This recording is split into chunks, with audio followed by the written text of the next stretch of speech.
Welcome, everybody, to another episode of The Longhouse with me, Beard of the North. I appreciate you all showing up. Hope you've been having a good night.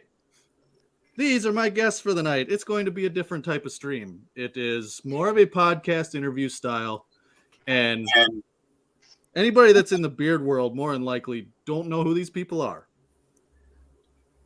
These people are from more of my TikTok side, where I don't do a whole lot of beard stuff. I spend more of my time in the pagan world on TikTok, and that's where these guys have come from. So here I have W1tchsbrew. Hello. The Sea Wolf. And Justin. What's poppin'? So for a while I can do this too. For a while there, I was missing on the commission on Thursday nights because Brew here was doing auctions for this guy here. Yep. And I was part of that, helping out doing that, so I missed out on the commission on Thursdays for a while. Well, some things have changed, so that's not happening as often anymore. But we're doing other things on the side. Well, Brew is, anyway. Most of the time, yes, I'm doing something or other. And I thought it'd be a great idea to bring them onto my platform here and let them tell their story, talk about their businesses, what they do, because they're all craftsmen in their own sort of way. So I thought I would let them come and tell their story. And I appreciate anybody that has come to talk and listen about it. I really appreciate you inviting us on here. Like, that was so incredibly kind of you. Of course. I mean, you guys seriously, man. Me. This is awesome. You guys included me in they have like a cult following. He does lives every night. Yeah. And it is a cult following. That's really a way to describe it. Like, in a way that people can understand and grasp what is meant, you know? Yes. That's pretty much how it is. I'm just an inappropriate, foul-mouthed, chaotic shipwreck that happens to play good music that people like on my evening lives. I mean... And that is why I was attracted to it so much, is because I am a lot like this guy. Foul mouth, go fuck yourself, I don't give a shit type. And then I come behind you with the mop and swab the deck, you know, so that we can do it again and again and again. And Justin eats meatballs. Right. I eat meatballs, pasta, and other assorted tasty accoutrements.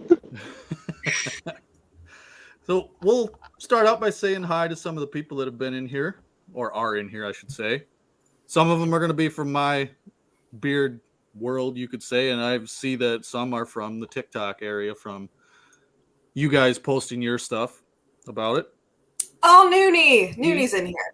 Noonie, what's up, my man? I'll just kind of go down the line. You two can see the comments? Yep. I just saw someone said, "What's up, Dan and chat?" So you can't see the comments unless I put them up, can you? No. Okay.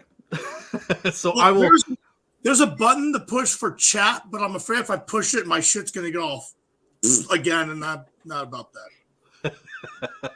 I will highlight them and go as far as I can with keeping up with everybody. So I got Mark. How you doing, sir?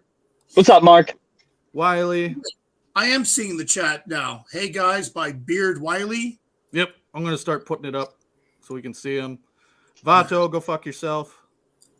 Hello, everybody. Travis, how you doing, sir? What's up, guys? Jessica Van. Hey, Jessica.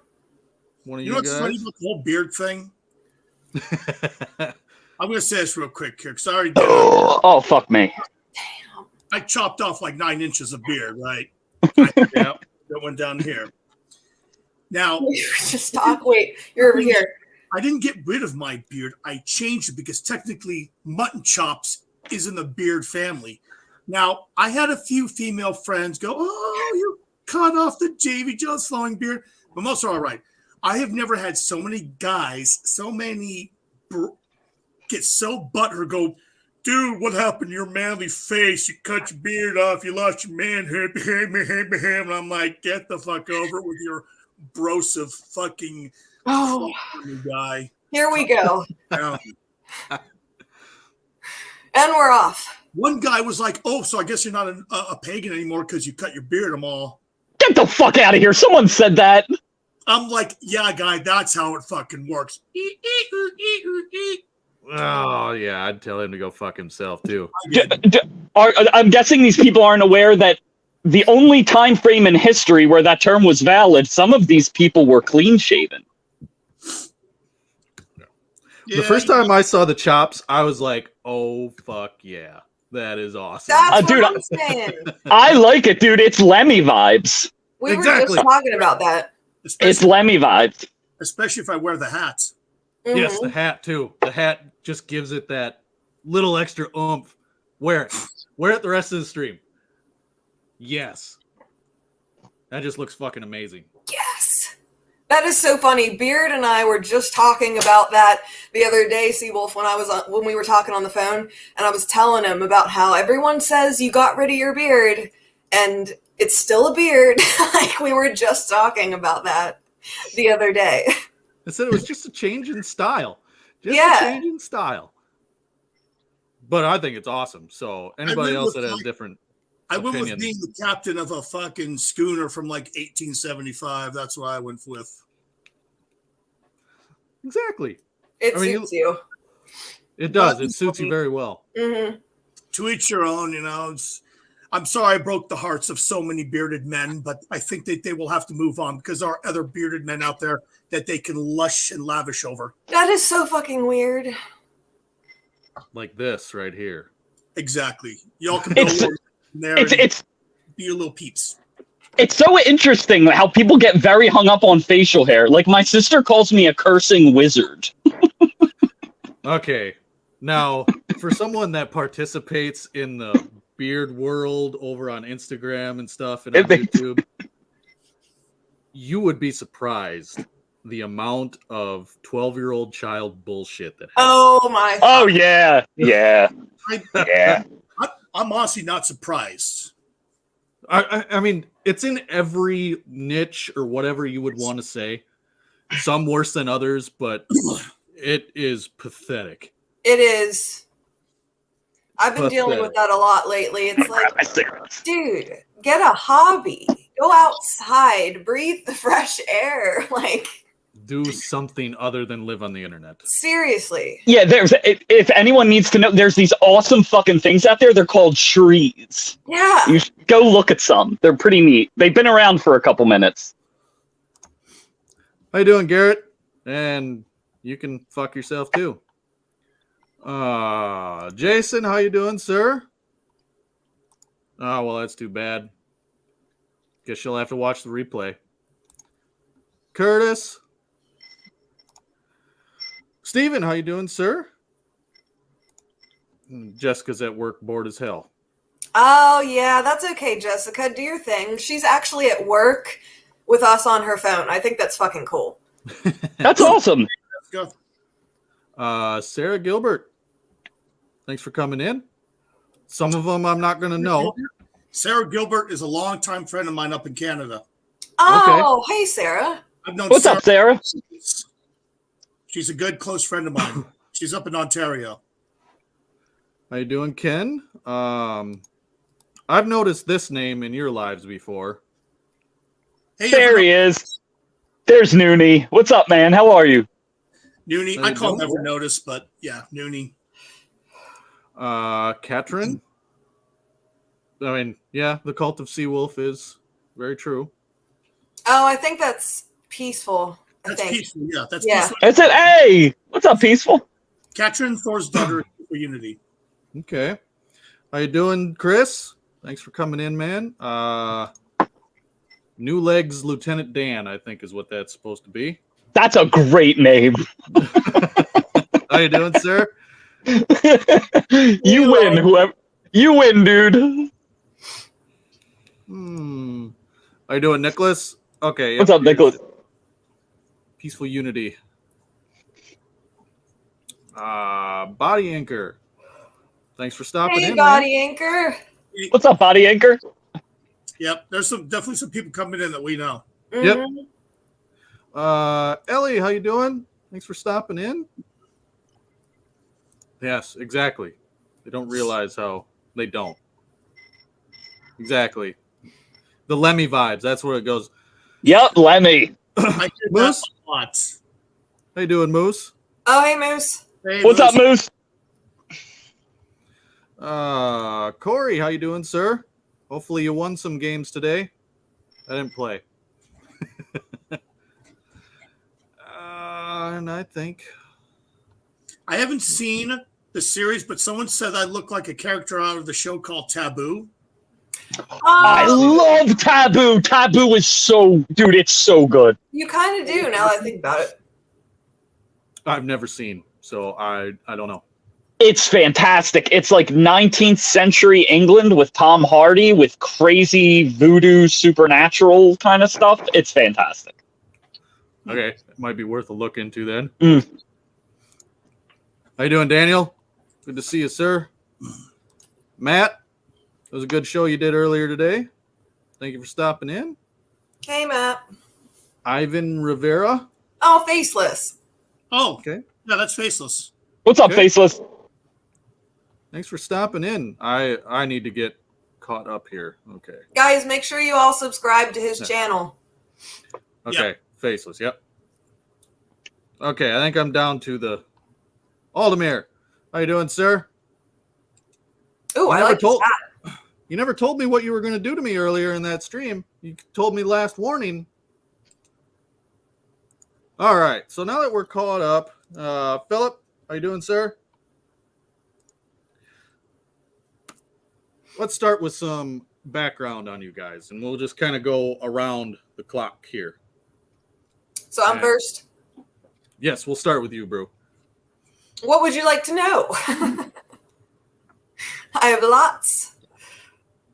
What you are willing to share and how much you're willing to share. Okay, fair enough.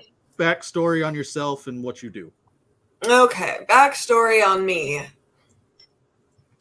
Well, I'm W1tchsbrew, if none of you know me on TikTok. If you follow me, I'd be appreciative. I came from a very rough upbringing, and I'd say I got into paganism.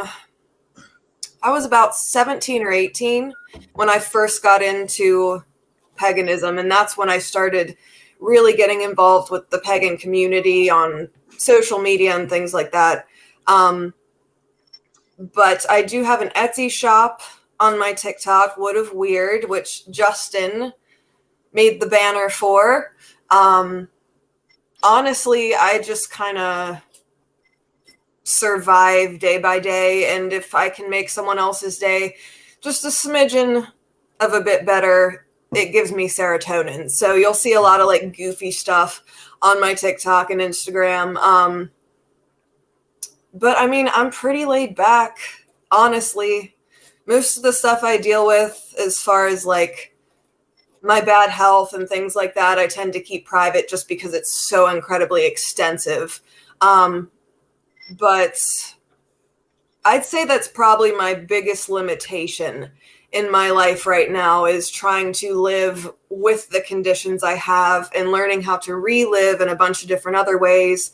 And much to my surprise, TikTok has actually been a huge help as far as that goes for me.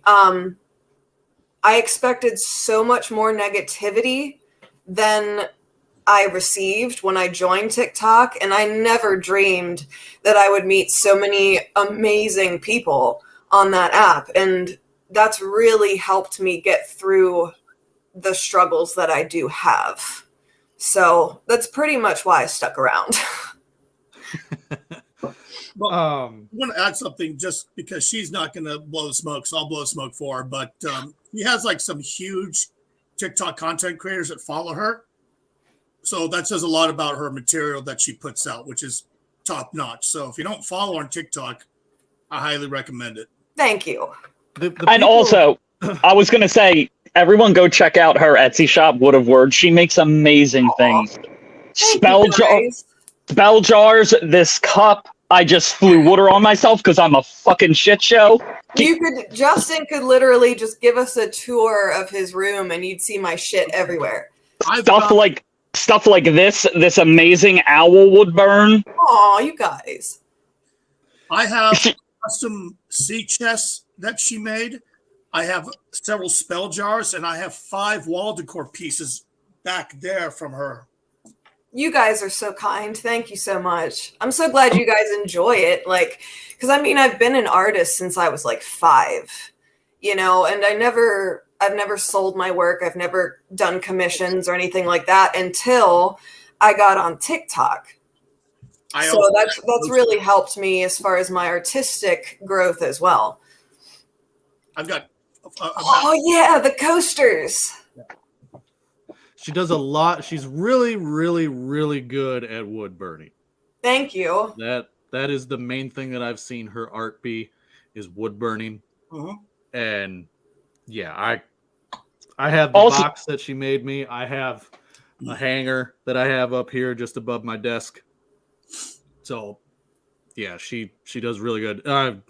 I've seen some of the auctions or some of the stuff that she makes, and this guy down here buys like one of every fucking thing she has. Dude, what are you at now? Like 38 or something? I think the last time it's like 35 things from you. Yeah. You are with me as I am with wolf shit. And I'm not slowing down. And also, she's posted some content with this. She makes absolutely beautiful bind runes, like the most beautiful bind runes you've ever seen. Aww. So, thank you. You're welcome. I studied a million years ago. I was going to be an art history professor before I became a designer. And I studied people from the Renaissance that, like, a lot of other creative people are like, oh, fuck you because you're good at everything. She's one of those born artists that whatever she picks up, she creates something beautiful. So, hey, thank you. New legs. love you too. Dreadbones. It's Dreadbones. It's Dreadbones. Yep. I knew that by his profile picture, yeah. Dreadbones. I apparently need more rum, so here we go. Honestly, Beard, I didn't really get into wood burning until maybe half a year into having TikTok. I've only had TikTok for about 2 years now, close to it. Yeah. I'm not taking credit, but I was like, you really should try wood burning because of her time. You did. Yeah, you did. And most of my art up until that point was, sketching, tattooing, really anything other than wood burning. So I've only just started bringing wood burning into my mediums as far as artwork. Oh yeah, the box. Look at that box. Look right here. Let's see what else. Since This is my. Thank you guys. Since I get it, there's gonna be a lot of polytheist people. It's this amazing Odin wood burn she did. Yeah, the Odin piece. I need to do more of those. See. Yep. The detail in it, everything, fucking amazing. Thank you guys. I really do appreciate all of the support, and it does not go unnoticed. So thank you all so much. It's well deserved. I will pass the mic off to Justin's next. Can Seawolf go next? Because I don't like talking about myself and I'm procrastinating. I don't either. I totally just rolled with it and just See, you fucker. No, we're not gonna pass the torch. He's gonna fucking talk about himself. We're gonna make all right. So I am a art director / designer from Philly. I guess in terms of spiritual stuff, I was just an animist for a very long time. I grew up Roman Catholic, but it never stuck. And so for years and years, I was just basically an animist. And probably about 4 or 5 years ago is when I started like the polytheistic aspect of my spirituality. And I didn't have like a revelatory moment or anything. It was a gradual thing. And one of the things I was really taken aback by was how reciprocal this spirituality is. And not just when you work with these energies, but when the amazing people and the communities that come into your life as a result. You know, like I met these two, and I love the shit out of both of them. So, yeah. And besides that, I'm a nature baby. I like being out in the woods. I like video games. I'm nerdy as fuck. So anything in that kind of realm, I'm into it. And he's a metalhead. So. And I love fucking metal. Punk music is a huge thing for me. Yeah. Well, what's going on, Chris? Thanks for stopping in, man. Oh yeah. And the reason why it was you three was because, you know, I've started following him on Instagram like 3-4 years ago. Uh-huh. And I never really like reached out to him or anything. I just followed his stuff. I enjoyed watching his videos that he did. I loved his, you know, I hate you fucking gatekeeping pieces of shit. I loved those rant videos. Fuck gatekeepers. They can all choke on Richards. And when he did lives on Instagram, I would hop in there and watch. You know, I may not always, when you guys are in your lives, comment, but I usually sit and listen and just have a good chuckle to you guys. But then when he pretty much stopped doing the lives on Instagram and he moved over to TikTok. That's where I ended up meeting you two. Yeah. Because it was basically, if he was live, you two were with him at some point during the live. Yeah. No matter what. Yep. They put up with my bullshit on a daily basis. I don't know the fuck why. You put 2 and 2 together. That's why I got TikTok for them. That's the only reason I got it, like to hang out with them. So, right, yeah. because you were on Instagram, right? Yeah, we all met on Instagram. Right. And then he got TikTok, I think, a couple months after we had met. And then I just went over because I was like, all right, if this is where everyone's hanging out, I'll go over here. Yeah. 2 years on TikTok come this August for me. Mm. See, Ooh, tattoos. Hell yeah, ink. Enjoy it, Ellie. yeah, Enjoy that new ink. I have not had a needle touch my skin in over a decade, and it saddens me. Oh, dude, I wish we lived closer. I'd totally hook you up. It's been over 11 years for me. Yeah. Damn. Yeah, it sucks.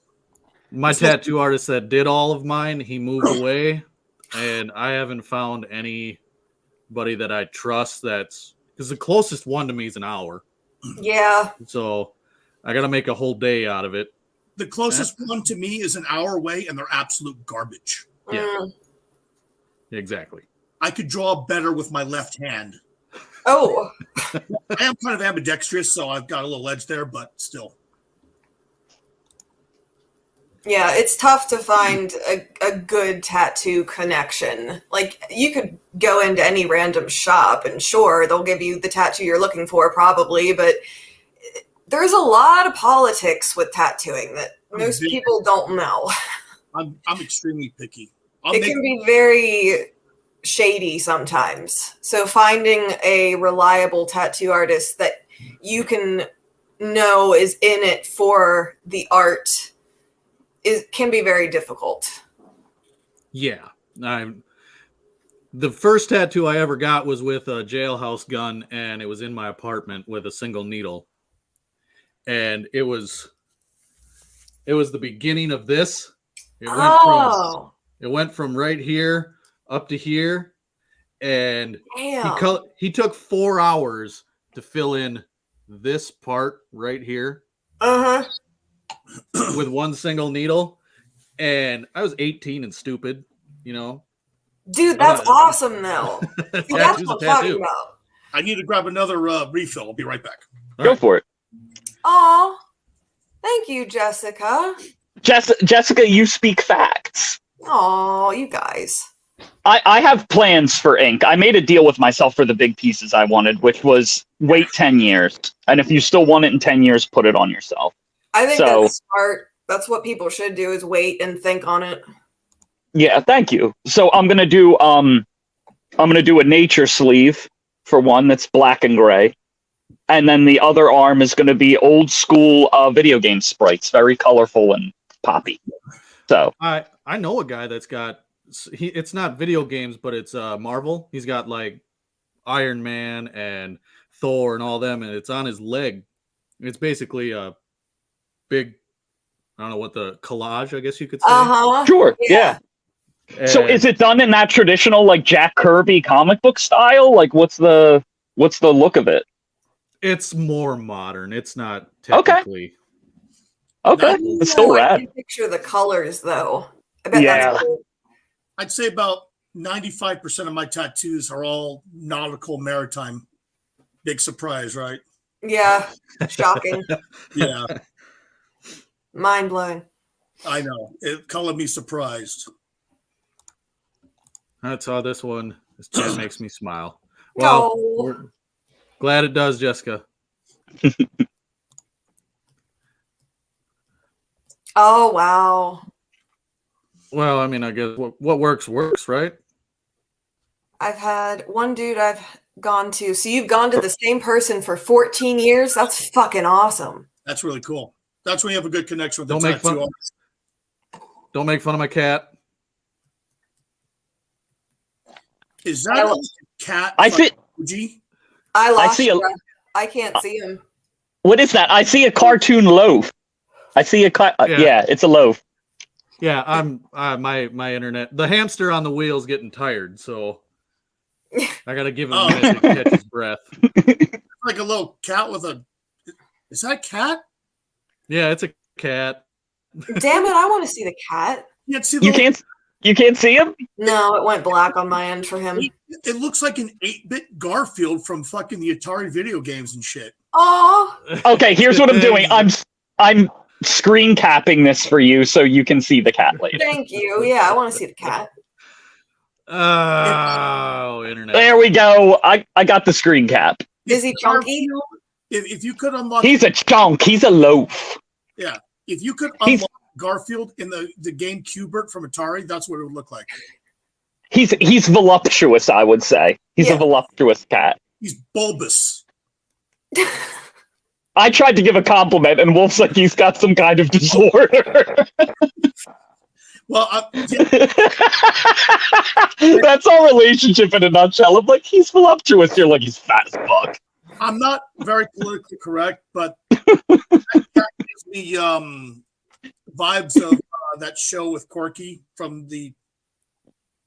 Oh, yeah, I know what you're talking about. Not that that's a bad thing. I'm just saying the cat's kind of slow, and he's back. There he is. Did the hamster have a Gatorade? Yeah, I Ooh, I have a Gatorade. Of course you do. Jesus. There we go. Because when in doubt, drink antifreeze. yes, you I did. I Chris. can't help it. I can hear it.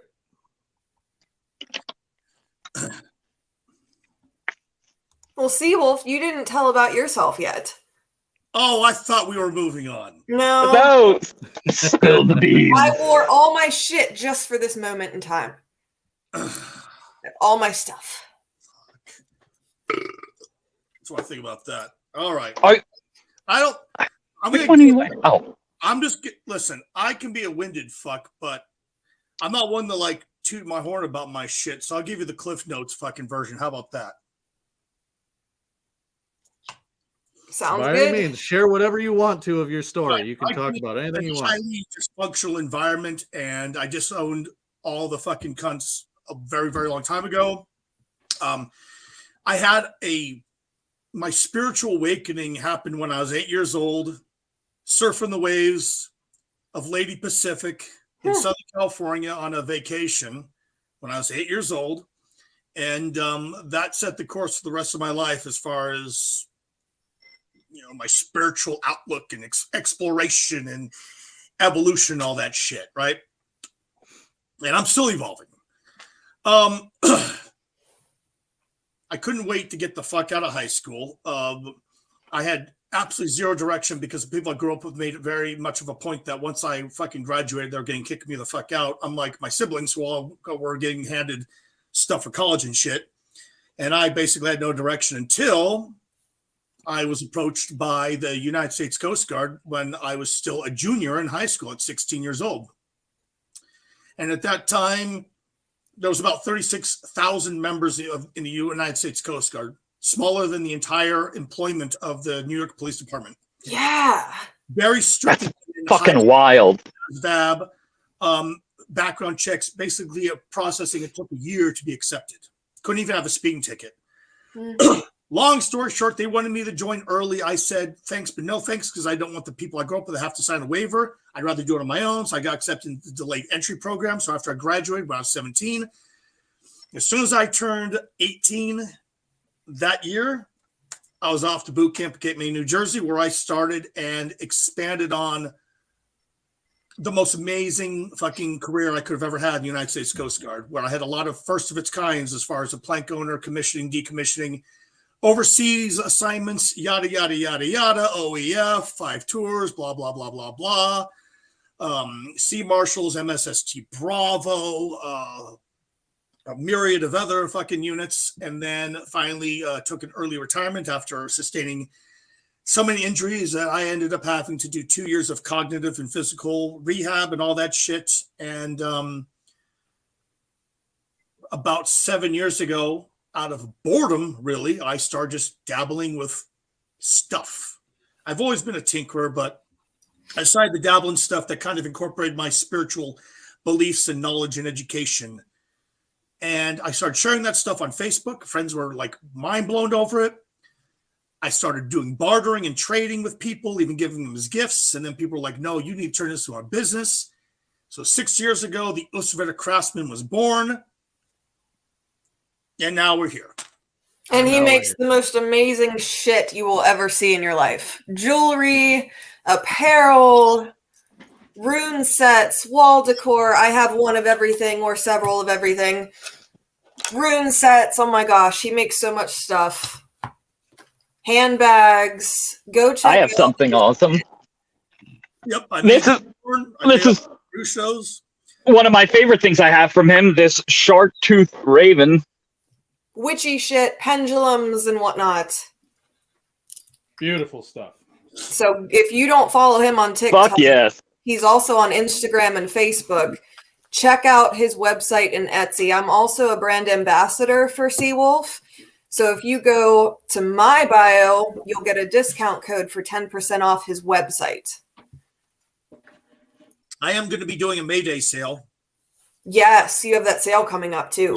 May, yeah, I'm going to be 20% off. I'll be posting information about, but basically, the website, I'll have a coupon code, just Mayday, where you get 20% off at checkout, and on the Etsy shop, all my handcrafted items will be 20% off each, not the apparel, just handcrafted stuff. And you do accept custom orders too. Yes, I do custom Yep. orders. Here's an example. Ooh, some of the runes. Yep. Ooh, Gorgeous roe deer antler rune set. Yep. I'm in love with this. That's ethically sourced roe deer from Lithuania. This is beautiful. He made mine. Yep. Out of obsidian. Yep. Oh, you got an obsidian set? Oh, that's fucking badass. That's your roe deer earrings, isn't it, Brew? Yep, roe deer antler. Yes, he is extremely talented. I also, real quick, I also have an educational blog on my website, and Witch's Brew is one of my guest bloggers. I'm pointing the wrong way. Witch's Brew is one of my guest bloggers. I just posted a blog post on the website about Polynesian, the history of Polynesian astronomy. Ooh, I love that post. I read it twice. So yes, so a lot of the people from the beard side of this, they know that I'm Norse pagan. He is pagan. It's not. He has a multitude, plethora of information on all sorts of pantheons, and he's not specifically to one. No. No. Case in point, actually, something else I have from him that I'm absolutely obsessed with. This is the Sornonos altar he did. Yes. See, and That hangs. Yep. Celtic nature god Cernunnos, and this hangs over my bed, and it's absolutely fucking fantastic. Yeah, see, the thing is that I have a close working, if you want to call it, relationship with multiple pantheons. Now, yes, my main deity, which I have 3 altars for her, is the Norse goddess of the sea, Ran. But I also pay homage to Sigurd, their 9 daughters, and Njord, who's also a god of the North Sea. But I also work with multiple pantheons, such as Veles of Veles and the Morrigan. I'm talking about like Slavic and Celtic, and even Nahalena, the goddess of the Dutch goddess of the sea, and even the Polynesian pantheon, Germanic, Greek, Gallic, all over. So I'm not necessarily like, I don't know what you would call it. I'm a pagan of a myriad of pantheons around the world. I'm basically a party mix pagan. A cornucopia, fucking potpourri of paganism. He's just a collector of knowledge, is what I call him. Yeah. Well, which is another thing. Aside from phenomenally talented artisans, these two are both remarkably talented magical practitioners, and like the stuff that the grimoires he has, that I've this dude could be a professor in a second. I've told him he should teach. And actually, Brew does live divinations on TikTok throughout the week, and you can find that information on her Instagram. She posts when she's going to go live. She'll tell you some shit about yourself, like she knows. So, well, yeah, remarkably talented people, both of them. A quick story about that. So, even though I am a practitioner, if you will, and my practicing is specifically a sect of what's known as Sedir. Sedir is the magic practices from Scandinavia. Sedir took it in a new evolutional turn at some point after, in the Viking Age, when settlers settled into Iceland. And Sedir evolved into what's known as Galdur. Galdur is basically Icelandic for magic. Many, many years ago, I met someone. I've got a number of friends in Iceland, actually all over Scandinavia, but I met this specific person, and they saw something in me because I was just still working on basically trying to learn all these things on my own through study of Icelandic manuscripts, history, and furthermore. And this person decided that this fucking retired coastie from the Pacific Northwest that's got a foul mouth and drinks a lot somehow was the one to take under their wing. Isvald is what they go by. Brew knows what I'm talking about. Isvald can actually legitimately, unlike these Google pagans, can legitimately trace their lineage back to the Viking Age when they settled Iceland. Her mother, who's also a friend of mine, is a real recognized practitioner of Volva. Their grandmother, every woman, every generation going back. Volva. That's amazing. That's fucking amazing. And Isvald, many years ago, What's going on, Joe? saw What's up, Joe? me and basically took me under their wing. And I have been, if you will, a student, and they've been a mentor of mine for a very long time.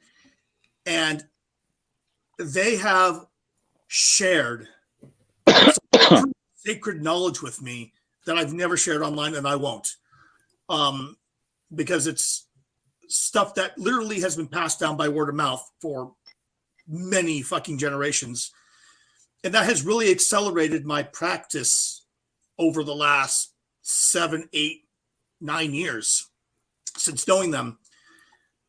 Oh, and by the way, I'm supposed to be getting an update, you both, about the museum that's happening. But so, there's a lot of I'm not going to go much into a rant about this, but there's a lot of self-proclaimed vulvas on the fucking online. But when you actually know one or two, a mother and daughter, and you know their lineage, you know what's. And by the way, this person is recognized as basically like the ambassador of the Icelandic pagan community. And when there's this big gathering that usually happens in France every year, where you could say native and pagan cultures from all around the world, from the Sioux Indians to the Mongolians, Celtics, all over, even people so practice like the Mayans, go there. That's so awesome. Ulfsvaettrcraftsman goes and represents Iceland. Like that's how big Ulfsvaettrcraftsman. I didn't know that. I thought I told you that. No. Yeah. Ulfsvaettrcraftsman is also like the number one DJ in Iceland too. Like they have their hand on the pulse. That I knew. Yeah. So, anyways, that's just a little bit more, what the fuck I do, I guess you could say. And also, if any of you would be willing to check out my bio link or Justin's bio link, we're doing a GoFundMe currently that I started. It's called Send the Seawolf Home Mission. We're trying to get this man back to the Pacific Northwest. He's currently stranded in Arizona. You can read the full story on the GoFundMe page. But due to debt accrued and the cost of moving, I decided to start this GoFundMe. So if anyone has any questions or contributions, please reach out to me only. But if you'd be willing to check out the GoFundMe, it would be greatly appreciated because we're really trying to get him back to his home in the Pacific Northwest. So please check that out. Yes. Those of you that are in here that have Instagram, or if you have TikTok, go and by their respective names, Witch's Brew, which the way it shows on here, you can find her on Instagram. Same with Justin, the way his shows up. Seawolf, he made it a lot easier so you couldn't, Ulfsvaettrcraftsman. Well, actually, my main I like to keep things fucking different. So my TikTok is Ulfsvaettrcraftsman, my business name. My Facebook is actually my real full name, but my Facebook group and my Facebook page are my business name. But my Instagram, my main Instagram is my first initial and my last name. It's e.ulferson. So yeah, it's not, that's why I did one of those direct me links in my bios on all of them. So you can go there, you can find all my shit. And honestly, if you can manage to find me or Justin, you'll find him on our page. Yep. If anything, you can go to one of their pages or even on mine. You can find them on mine too. And just check the links in their bios. You can find their web shops. You can find, where their businesses are. You can look at their stuff. Plus, if you are interested in helping out the fundraiser to get him back to where he belongs. Also, to piggyback on something Bruce said, which we had mentioned before this, Justin, I keep pointing the wrong fucking way because it's mirrored. I know, I did the same thing. Yes, he is, Chris. This is the Seawolf that I was helping on Thursdays. This fucker over here actually did the banners on my Etsy and my Facebook page. So, yeah, he does all that graphic voodoo. Does the graphic art stuff. But yeah, Well, when if you guys would be willing to check out mainly my Instagram and TikTok, and the GoFundMe is on there. We do raffles, we do auctions, which Beard has helped immensely with in the past. All of that stuff is to raise funds for this GoFundMe mission. So if any of you guys want to participate, one, you can get some rad fucking shit, and two, you're helping out a really good cause. I mean, and there's a number. I mean, it's not just a few things that go, especially in these raffles or these auctions. The amount of shit that she can pull together from people is ridiculous. Vast. You know what I just realized? Like all the auctions that happened, it was you three. Yeah. Yep. Justin was the timekeeper, whatever. Brew was the MC, and Beard, you were the timekeeper. I did the time. Yeah, Beard was the timekeeper. Justin kept a score of payment and stuff like that. Yeah. whatever. Yeah. Yeah, that actually one of these raffles very recently is how I came across this rune set. Mm-hmm. And this is ethically sourced roe deer antler from Lithuania. So this is not cheap. And for I think it was like a $25 entry, and then I won and got this. So Also, Yeah. Justin, remember that animal bone on there is from my Ukrainian Slavic witchy friend in Ukraine. yep. So We sourced the Carpathian Forest is where that was found. oh, the Carpathians, metal as fuck. That's where she goes to get her stuff is the Carpathian Forest. A lot of her yep. stuff. Yep. Ever notice in the comments won the 11-bound grimoire from me? Yeah. So with these raffles, the auctions, we haven't had one of those in a while, mainly because of all the hullabaloo on TikTok. I'm waiting to see what happens with that app before I do another auction, just because it's so extensive as far as communication and stuff like that. But the raffles, I've been doing at least 1 or 2 of those a week, and it's actually a much more simple process. You simply pay an entry fee straight to the GoFundMe, and we do it live. And at the end of the live, I pull a random name, and someone wins an incredible item from Seawolf for a fraction of the price. And then all of the proceeds go to the GoFundMe as well. So it's fun, and it's a good process. It's super fun. It's an awesome time. Seriously. Enjoy it. It's like there's people that have asked me when's the next raffle. I'm like, oh, you gotta fucking talk to Brew. I ain't got nothing. Yes, please talk to me. I'm the only one that runs this, you could say. I started it. Seawolf honestly has nothing to do with it unless I tell him to. So if you have any questions, please reach out to me. And if you go to my Instagram, you'll see all of those updates and the schedules for raffles and all that stuff. Yeah, and let me just make something fucking clear here for record about this whole thing. Years ago, I had friends on Facebook that came to me, a little coalition, if you will, and said, listen, we have an idea. We want to set up a GoFundMe for you to get your ass back home. And I was adamant. I said, not just no, but fuck no. I said, if I can't do this on my own, I guess I don't deserve to be back where I belong. And they tried over and over, and I said no, and they finally then TikTok comes around, and I meet this fucking stubborn Southern Italian. And again, she's like, which I now I realize she's being sneaky. She's like, so what would it take for you to get home? And I was like, well, years ago I did the numbers and blah, blah, blah, blah, blah. And she's like, oh, okay. And then, next thing I know, there's a GoFundMe. I'm like, what the fuck? And she's just like, shh, just let it happen. So I literally have nothing to fucking do with the GoFundMe. I mean, I don't even look at it. I don't know what the numbers are. I still remember the night you started that. Yeah. The night you started the GoFundMe. I just, Seawolf would have never asked for any kind of help of any sort ever. It's just not who he is. And, I am more than willing to help how I can for someone who deserves it. And from knowing Seawolf, even the short couple years that I have, if anyone deserves it, it's him. So I did open that GoFundMe. I didn't even ask him because I knew better. I was like, he's not going to say yes. So I'm just going to fucking do it and take the heat because I don't care. So if you have any questions about the GoFundMe or anything like that, he literally has nothing to do with it. Just come to me.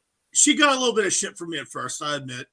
I was a little like, but I wasn't worried about it.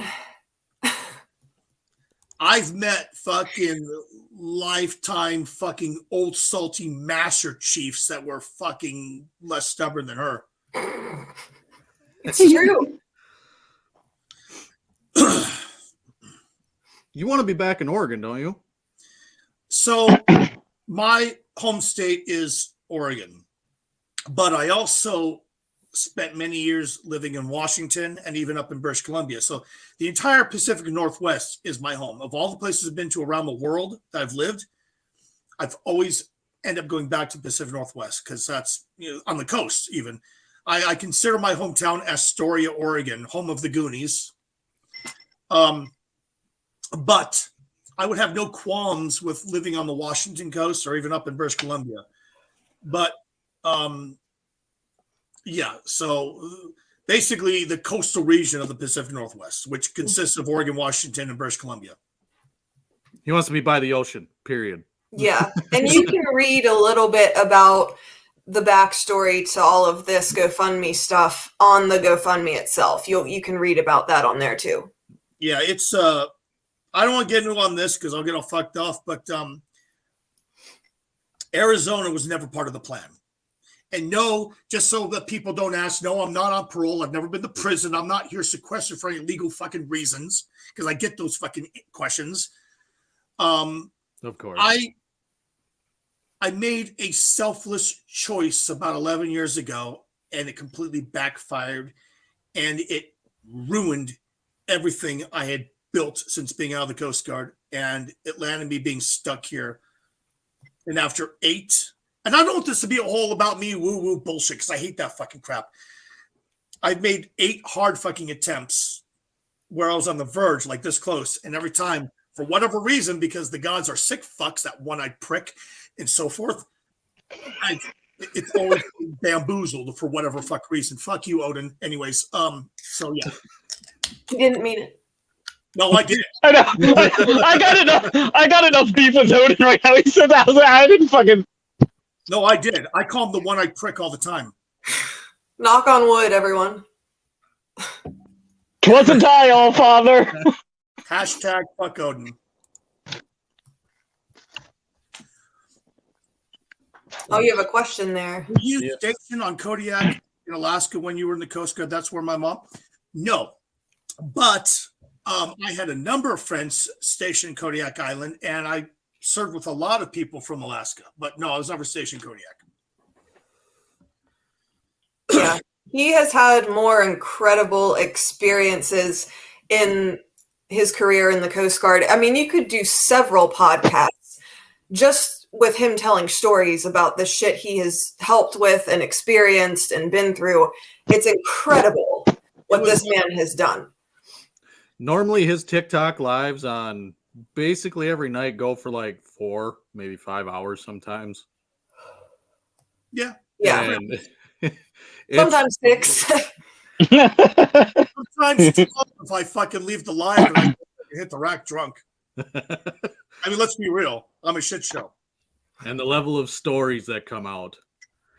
Usually the more pirate juice he has, the better the stories come out. You know, I just I always was at the right place at the right time in the Coast Guard, and I worked my ass off. And I think the catalyst was going to the most premier unit in the world as far as Coast Guards go, straight out boot camp, which at the time was unheard of. And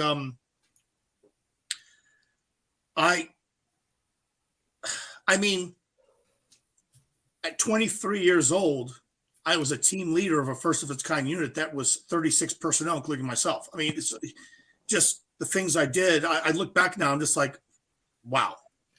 But Yeah, this is wow is an understatement. about Justin and fucking Brew here too, you know.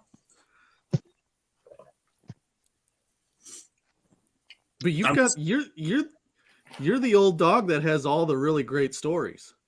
I've been around. I mean, literally, I've been around the world. Yeah. It's not a figure of speech. When I say I've been around, I've really been around. I mean, from going through the Panama Canal to fucking, like I said, the MSST to dealing with Russian oligarchs and fucking ghost ships and It's incredible. in combatants on Greek fucking cargo ships and all kinds of stuff. See, you're very well traveled. My level of well traveled is a snail in the like 5x5 piece of garden it has. That's me. I've lived in Minnesota my entire life. I have visited the surrounding states in Florida. And that Yep. I've gotten lucky. I've gotten to go to a couple places. I've got to see England. I've been to Venice, Italy, which was the most beautiful place I've ever seen in my life. The second I stepped my foot in Venice, I was like, I would live here in a heartbeat. I don't give a shit if it's sinking. I'll figure something out.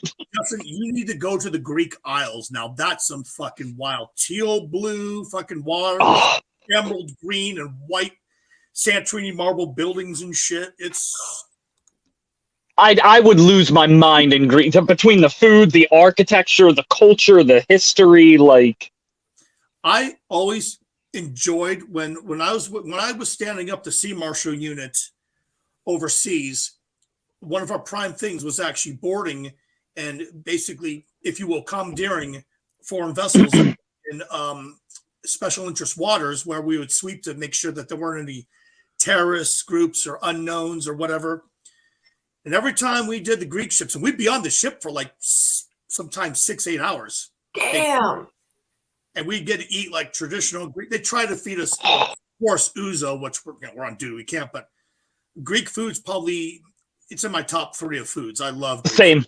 Same. I love Mediterranean food, specifically Greek food. It's just, it's fucking fantastic. Oh, they want you to tell about the hammerhead sharks swimming with them. That's a long story. Only if you want to. I'll give you the cliff notes on that too, because I don't want to eat up all the time. While I was stationed in St. Croix, the U.S. Virgin Islands, another place where I was doing sea marshal duties for the Coast Guard, it was like McHale's Navy when I showed up. Oh, that's a whole nother story. Stories for days, I'm telling you. Yeah, Only stories for this days. guy who fucking showed up, and there was 5 guys, reservists on Title 10 orders that literally were like going lobster fishing in fucking Bermuda shorts and a Coast Guard ODU top. Wow. What the fuck's going on? Anyways, on a recreational period, we decided to dive a shipwreck on the other side of Rainbow Beach. And the shipwreck was probably about 40 feet deep. But to make a long story short, unexpectedly, I was in neutral buoyancy about 20 feet down, snorkeling, and a big thing of tuna come flying by me. I'm like, what the fuck? And then next thing I know, here comes a school of hammerhead sharks, probably about 20, 30 of them, probably about 30. And I'm completely surrounded by them. I have 2 hammerheads tattooed on me. They've been my favorite sharks since I was a child. And that in itself was a spiritual experience. I remember one came by me, had to be 12, 15 feet, just kind of like side-eyed me. I'm all like, what's up, dude? My 2 buddies that were with me were actually scuba diving. I look down and I can see them looking through a little porthole in the shipwreck. Like I can practically hear them screaming underwater. And I'm just all like, yeah, I'm with my people. Fuck it.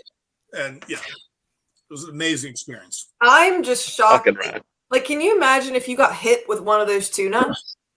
You know what's the tuna? I don't know, because if one of them hit me. No, that's a good call, because those tuna were hauling ass. They will knock you out cold, man. These tuna were flying like fucking.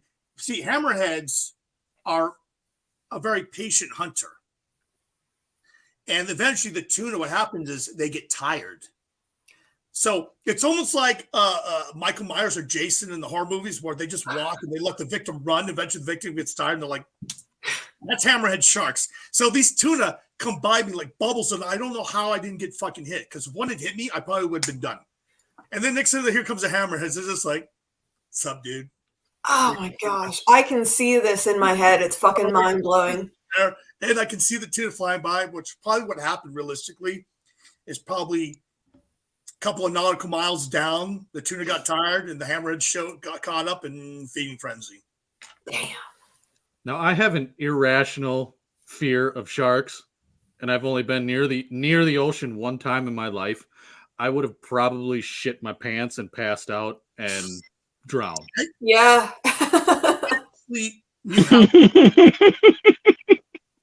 I got told a story by a relative that actually got to something that I was basically an infant when I was getting tossed in the water.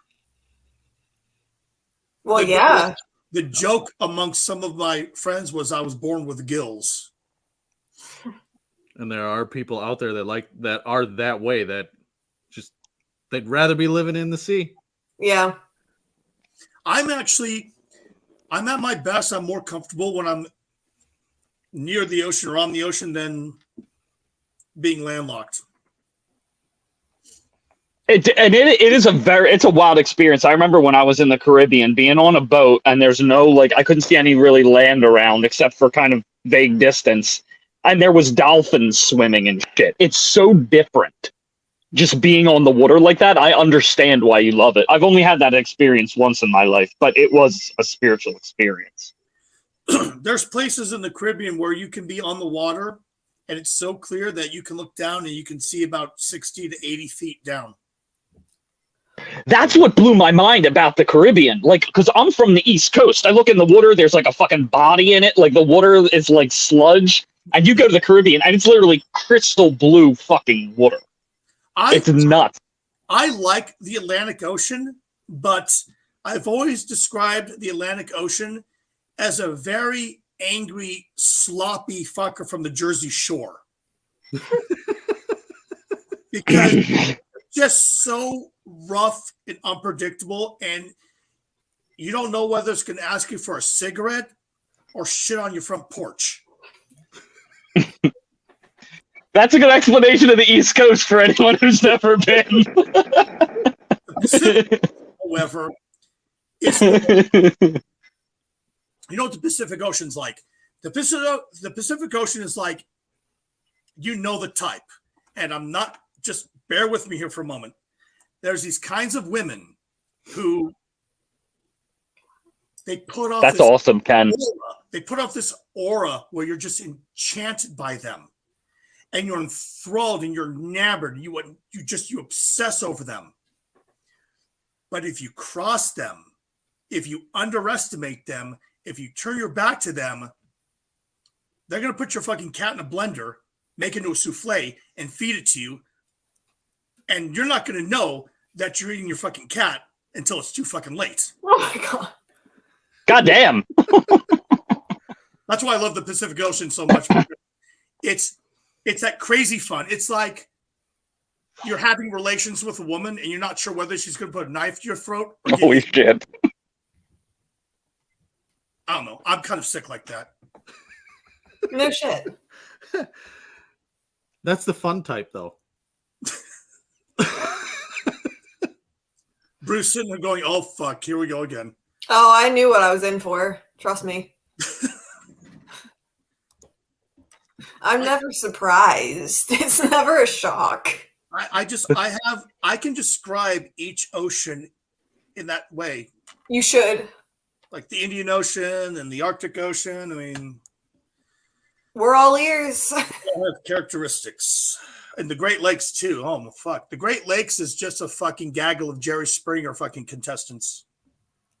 Oh, really, Jessica? That's crazy. I have such a soft spot for the Coast Guard. My mom was an MP. Sadly, she was kicked out for being an MP in the Coast Guard. Well, Jessica, the Coast Guard doesn't have military police.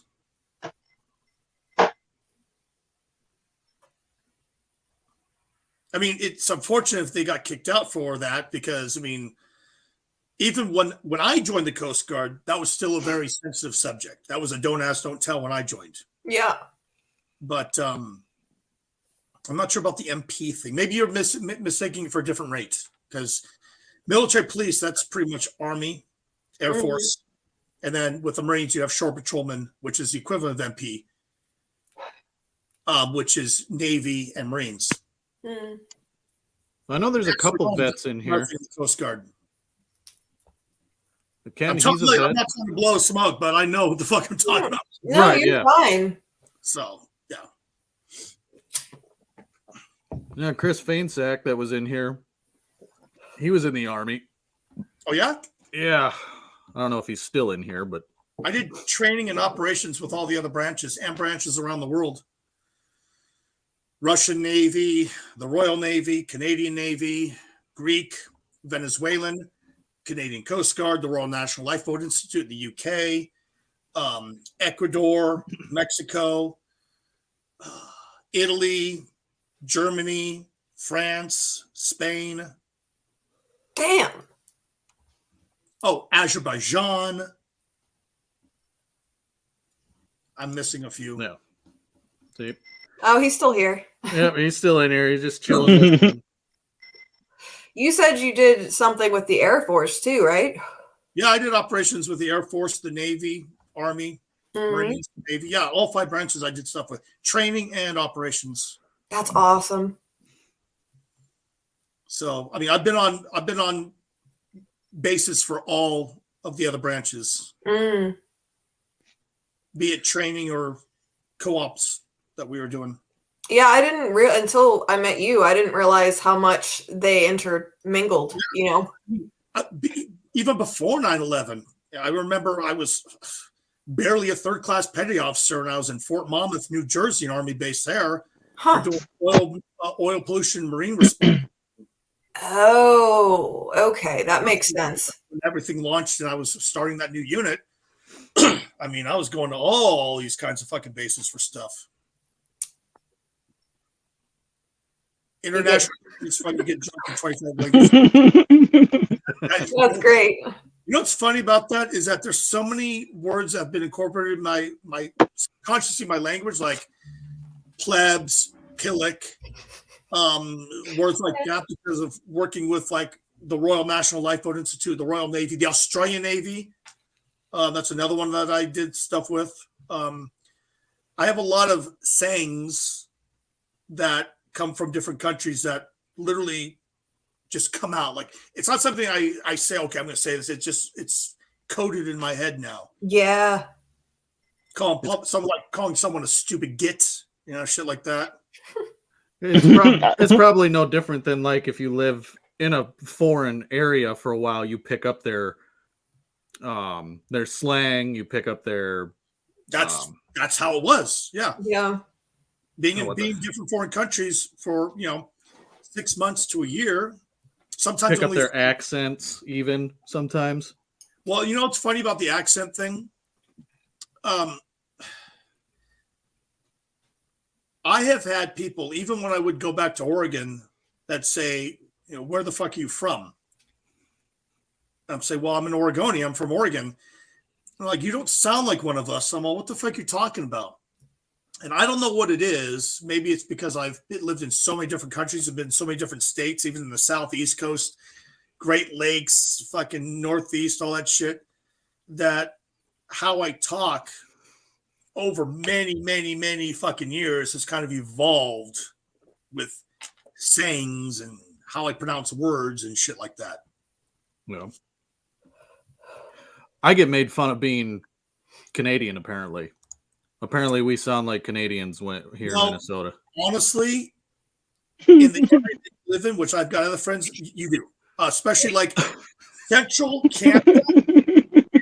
The accent in Central Canada, like Alberta, Saskatchewan, and then down to like Minnesota, Wisconsin, that whole area, y'all fucking pretty much sound the same. Yeah. I've actually had that thought. Like when we were talking the other day, it did. Yeah, it's true. And believe me, I have friends in Central Canada, Alberta, Saskatchewan, that whole area. And I've got friends in all of those Midwest, Northern Great Lakes states, and y'all fuckers sound the same. It's funny because we, most Minnesotans and stuff get offended by that, usually. Really? There's a lot of them do. There's one distinct difference: the lack of usage of the word sorry.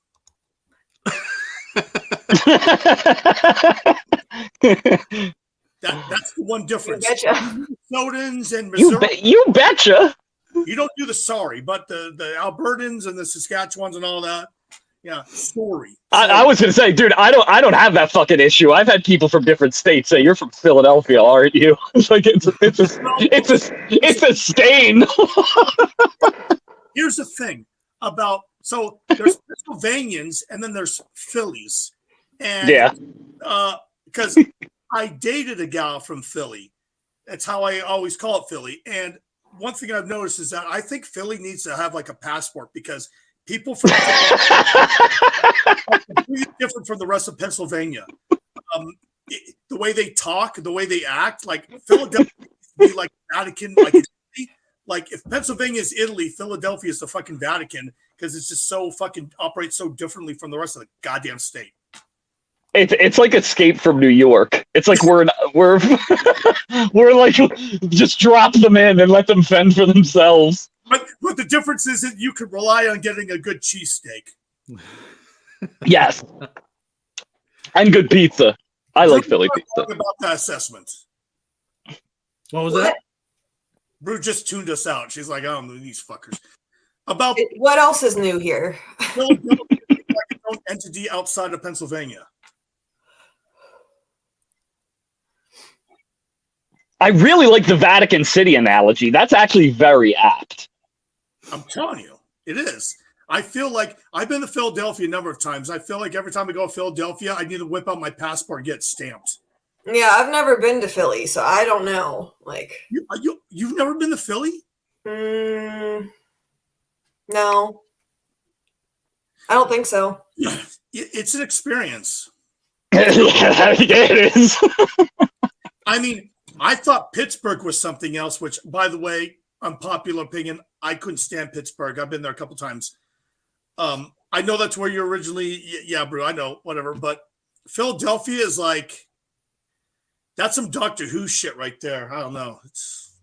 That's actually, I want to do a pilgrimage to Pittsburgh. I love like Night of the Living Dead, Dawn of the Dead. I love the Romero zombie movies. And that really, they put Pittsburgh on the map with that. Like, yeah. from a film perspective. So I absolutely want to make a pilgrimage to Pittsburgh. And I've actually heard Pittsburgh's a fun city. From some I digress.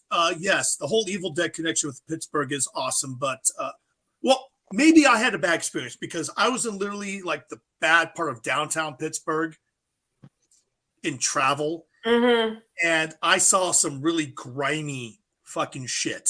Yeah, and you will if you go to any major city, and Philly is 10 times the size of Pittsburgh, which is why it's 10 times worse than Pittsburgh. It's politics. I was just going to say there's parts of Philly that are beautiful, like Society Hill and Old City, where it's like cobblestone streets and old churches and stuff like that. But then there's like Strawberry. A rule of thumb, if you go to Philly, if anything has a cute name, stay the fuck away. So I've always thought that. Doesn't matter where I am. If it's Strawberry Mansion, don't go there. If it's Nice Town, don't go there. Why like would if it I has ever go to something called Strawberry Mansion? You got good instincts. Don't. I don't care where it's at. No, thank you. Strawberry Mansion. Oh no, you don't want to go. Strawberry Mansion sounds like a place Rockefellers own for fucking stranger danger fun times. I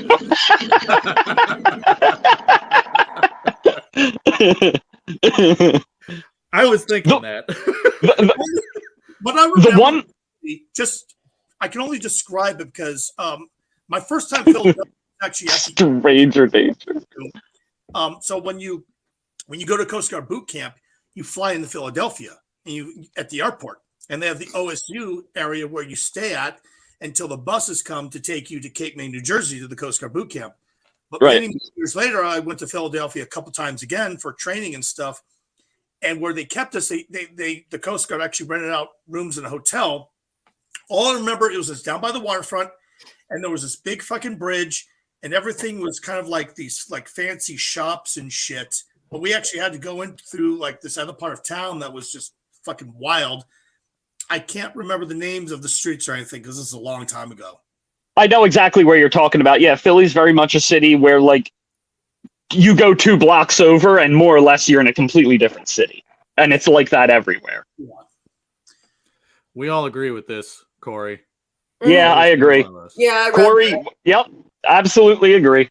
Yeah, I don't breach that subject, so I'm not going to comment because I fucking hate talking about that shit. No, normally on my channel we don't talk about politics either. So I just agree with that statement there. Yeah. Yes, I think we're unanimous.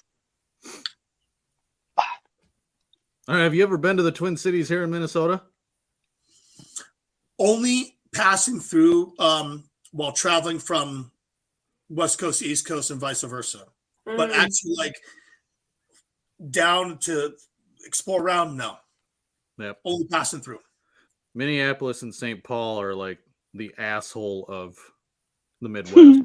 I've heard that. It's I haven't been up in the Twin Cities for probably the better part of 20 years. And I'd never want to go back ever. I don't like going in big cities, period. The town that I live 5-6 miles out of has like 70 people in it. And that's good enough for me. Felt. You know what else? Did I tell you about when I was asked to fucking do an armed escort into Detroit? I have not heard that one. I think I vaguely remember. Yeah. So the Coast Guard cutter I was on, we were doing a Great Lakes patrol before we were going to go through the St. Lawrence Seaway and down the Atlantic seaboard through the Panama Canal and shit. And we were in Windsor, Ontario. Speak Irish. Fuck. Windsor, Ontario. So there's a bridge that goes between Detroit, Michigan, and Windsor, Ontario. The two cities are fucking night and day. Windsor, Ontario is like bubblegum and rainbows and how you doing, eh? And sorry, and beer and fucking skeets and luge and all that fucking shit. Where Detroit literally is fucking RoboCop circa 1984. No, it's literally like for comic book fans, it's Metropolis and Gotham being across the water from each other. That's what it is. So we were on the side, and we needed one of our departments on the cutter needed to get some parts for something. I don't remember what it was. And the place to get it was actually at a Granger. If you know what Granger is, that was in Detroit. Well, I was the number one leading boarding officer, federal law enforcement officer on the cutter at the time. They came to me, and my nickname was Twitch in the Coast Guard. So like, Twitch, would you, this was one of the BM1s, Smoking Joe, I'll just use nicknames. He was like, hey, Twitch, we have to go over to Detroit. Would you mind going to the gunner's mate, and get fucking kitted out and come with us? And I'm like, what? He's like, no. You're not on duty right now, right? I'm like, no, I'm off. He's like, would you mind getting kitted? Kitted out means my whole tack gear, vest, law enforcement belt, weps, everything. Because the gear I had, it was an all black, like a SWAT team type of uniform, even wearing a balaclava. And I'm all, this was all being discussed on the fantail, the back of the ship, where I'm having a cigarette in my fucking civvies, getting ready to go out to the bar. And I'm all, how long is this going to take? He's like, a couple of hours, and you can go to the bar and drink after that. I'm like, so I'm like, all right, I'll fucking play along. So I do. I get kitted out. We get in the GV, the government vehicle, drive out. We're going over the bridge, and we enter into Detroit. And after about 2 minutes, I felt like Clark Griswold from fucking National Lampoon's Vacation. Roll them up. I'm literally looking up this shit. I literally wanted transport so they could go buy parts to fix something. I actually, dude, I thought of the scene in Animal House when at the party's like, we are gonna die.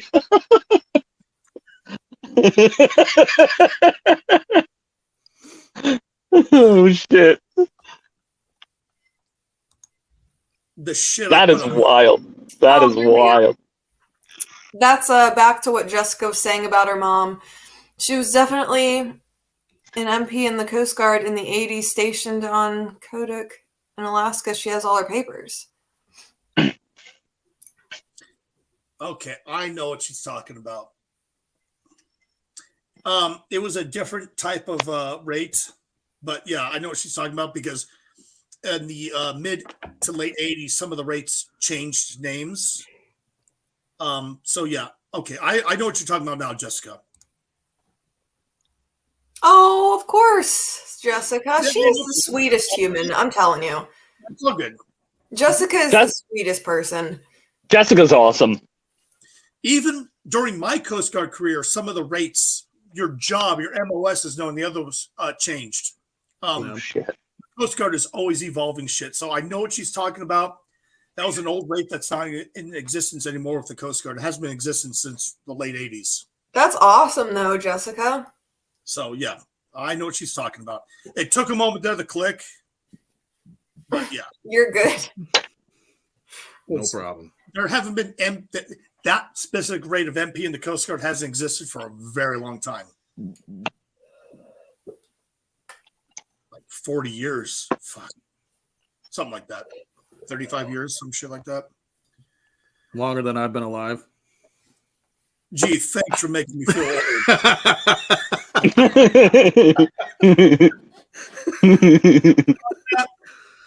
Last night on my live, I was talking about operations I did in like 1999, 2000, 2002. And there's people in my life going, oh, I was 1 year old. Oh, I hadn't been born yet. I'm going, fuck all of you.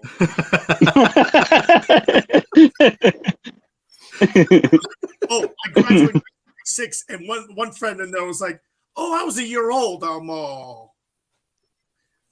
I think it was Cemetery guy. cemetery, yeah.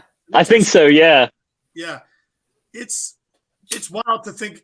I remember talking like I was talking about. I think it was my 4th tour in OEF, which would have been 2005.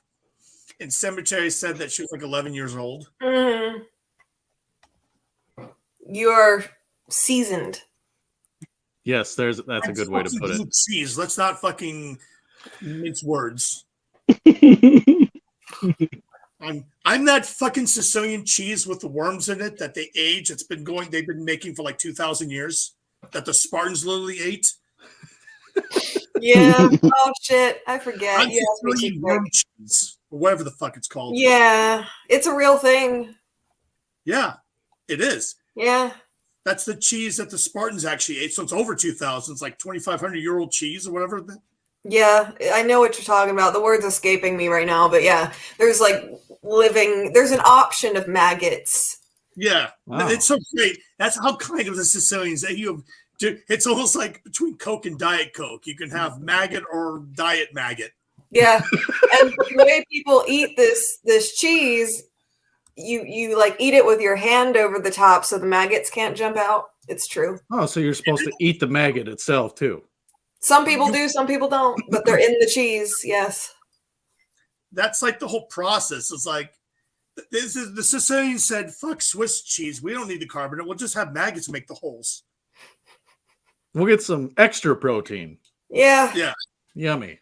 Them Sicilians, they're an interesting bunch. And then we were talking on your live about it. You were like, "Brew, would you try it?" And I was like, he was like, "I'd try it." I was like, "I'd chew really, really, really fast and like try not to think about it, and I might be able to manage it." Maybe. I would sit in front of someone, eat it slowly, and not break eye contact with that person. I would vomit. Maggot fall out, I'd grab that maggot and go. I would puke into your mouth. That's how bad that would be. Not if you ever did that. Like, I would try it. I think I would give it a go. Because I think I think if I didn't, a part of me would be like, "You're chicken shit," like, and I would never live that down. I think I would have to. No, it's you're classy. That's what you would hear. But so I have no class. Teach their own. If you've ever been through any kind of like survival SARS training, those that will know. Luxury maggot cheese is nothing compared to the shit we had to eat. Oh, I can imagine. So, like, that's from some of the stuff I've ingested. Sicilian maggot cheese, I'll put that shit on fucking toast points with a fucking nice Chianti. Yeah. Underdog said, "Fuck that."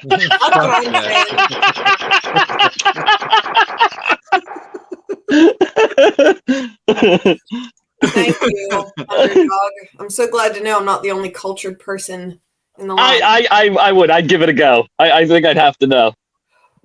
I'm all for trying it. Try everything one time, but I don't know. I have standards, man. I'm sorry. I don't know. Okay, so I had this thing in the Coast Guard where every single place we went, foreign or domestic, I would always want to try one local cuisine. Oh. Everywhere I went.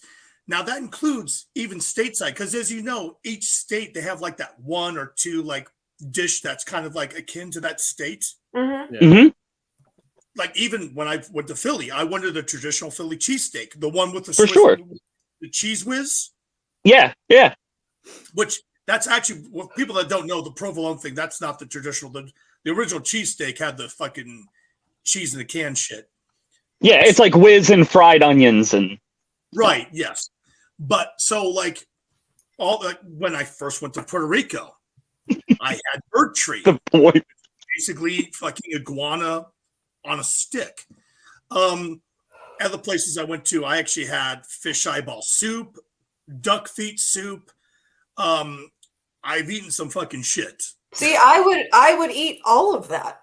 No problem. I am not eating fucking trash worms. No, thank you. Yeah, no, actually when I was in Venice, the one night I went to a restaurant and I was like, look, give me something traditional Venetian. Like, don't give me touristy shit. And they actually brought out, it was like it was raw seafood of like all different types of seafood. It was actually very good. Oh, Yeah. that sounds so good.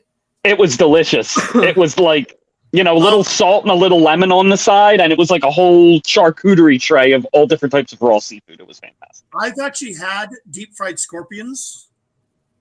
Oh, I bet something inside me says that's good. Him? In Panama, Oh, that crunch. It's the crunch. I would definitely try a scorpion. in Panama, I had stir-fried tarantulas, and they don't take the fucking hair off. I could do that. Chris here and a guy that was in here earlier, Joe, they did a live where Chris ate that like fucking hot ass chip, like the hottest chip in the world or whatever. The chip challenge. Yeah, the chip challenge. Wait, is it like the ghost pepper chip? Like that? It's like the blue chip that everyone's been It's eating. like Okay. the hottest fucking thing. And he ate that while Joe had to eat a scorpion and a tarantula. Like just dry fucking sent to him in a bag. Yeah, I'd do it. I would too, honestly. You know what? If someone gave me the choice, if they were like scorpion or that chip, I'm going scorpion. Because you know yeah. what? You know when that chip comes out, it singes your ass hair. Dude, like that. I'm telling you, if you got a heart problem, do not do the chip challenge. Take it from a medical worker. Like, I believe you. Yeah, and that's another thing. Jack of all trades, she knows all her medical shit. So if she says don't do this, don't do it. yeah. If you have like serious health problems, doing a challenge with spicy food like that to that level can actually be dangerous. Yeah, No. right there, that's the Witchy Doogie Hauser, MD. Pretty much. She's Dr. House, but like Yeah. just way I live way in more pain. awesome. Life is pain. You know what? True. Actually, now that you mentioned Justin, I think Dr. House is one of her spirit animals. He is. I love Dr. House. So do I. Dr. House is a great character, phenomenal character. If Dr. House had been presented with COVID, he would have popped back a couple of Vicodins, gotten a chalkboard. He would have had that shit resolved in an hour. Yeah. You know what I love about Dr. House? He's basically Sherlock Holmes. Yeah. Like a lot of his character traits are Sherlock Holmes traits. Uh-huh. Yeah. I do like the character that they did. Yeah. Oh, That he's was- awesome. He's a great character. That was literally the only TV show that I saw from episode 1 to the last episode. Yeah. watched every single Same. one. I don't really watch No. big series like that mostly. So, Nope. a little house FYI, Hugh Laurie actually plays all those instruments he did in that show. He does? He's actually a professional musician. That's I amazing. I knew he was, but I didn't know he did all the music. Yeah, he did. I didn't know that either. That's all him. Oh, I watched Another- that series. I watched House, and yeah. The other cool thing that I learned from that show was that he is actually South African. Yep. And I had no idea about that either. yeah. You know what always blows my mind? Leonardo DiCaprio's accent in Blood Diamond, how well he nailed that. Like, Leo is a person, I'm like, but like he's a phenomenal actor. You know what's funny about Hugh Laurie? He does a better American accent than most Americans. Very true. Yeah. That's a You would thing. never know. That's a thing. Like, like British and people from other countries, they can nail American accents. But when an American actor tries to do an English accent, it's like Scarlett Johansson in the fucking Prestige, and it's terrible. That's true. I can think of maybe. No, scratch. I can't think of one that's actually pulled it off. What? What? Hello, Sandy. Hello, Sandy. My other spirit animal. Yes. We have determined that Sandy is one of Brew's spirit animals. Mm-hmm. Thank you, Jessica. I appreciate that. I get all kind of weird about that shit, like people thanking me for my service, because I didn't do it to get thanks, but Oh, we know. Yeah. I did it because I wanted to. It was my calling before I realized it was going to be my calling. Mm. No. Yeah. That's Like I said, wild to think about. If the Coast Guard came to me tomorrow and said, "Hey, we want you to come back in," as decrepit and fucked up my body is, I'd say, yeah, let's do this. What would you do with Sandy? Well, the stipulations were obviously Sandy would have to be with me. So Yeah. that would require a shore unit initially. Because I would never sacrifice Sandy for anything in the fucking world. Mm-hmm. Of course not. Someone could come to me tomorrow and say, "Hey, I'll give you $1 million. You can move back to the Pacific Northwest, but you have to get rid of Sandy." I tell them to go get fucked. Mm-hmm. I just pictured her in like a Coast Guard vest, and it's like the cutest thing ever. Oh, Although she hates clothing. yeah. I tried jackets on her when she was a young pup, and no, that was no bueno. She is with clothing that I am with pants. Yeah. We don't. It's dude, it's funny with that because like my dog, like I got her a thunder shirt because like storms freak her out really bad. I was like, I wonder if this will help. And I put it on. She just wouldn't move. She became like a statue. Yeah. And then I would take the jacket off and she would move again. It was fucking nuts. I had a thunder vest for my dog, Big Red, who was deathly scared of thunderstorms. When I would put his thunder vest on, you thought I put 500 pounds of lead brick. He would just like on the ground. Yup. I was like, this thing weighs like 7 ounces. What the fuck, Red? You're full muscle. It's like, no, it's not. It's my Krypton. You'd be so dramatic about that shit. You have a question, Wolf? Yeah, Travis is curious what kind of dog Sandy is. Sandy is half American Pit Bull and half Yellow Lab. And she's the bestest girl in the whole world. They're a good doggo. Yes. She's she's our mascot. Yeah, she's currently laying in her the bed by the library, her favorite spot. How old is she? 12 and a half. 12 and a half.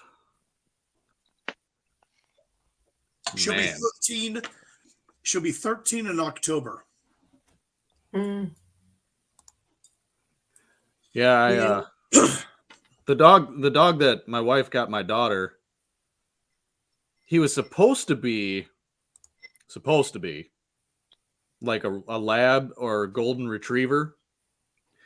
And now that he's gotten older, he's a mutt.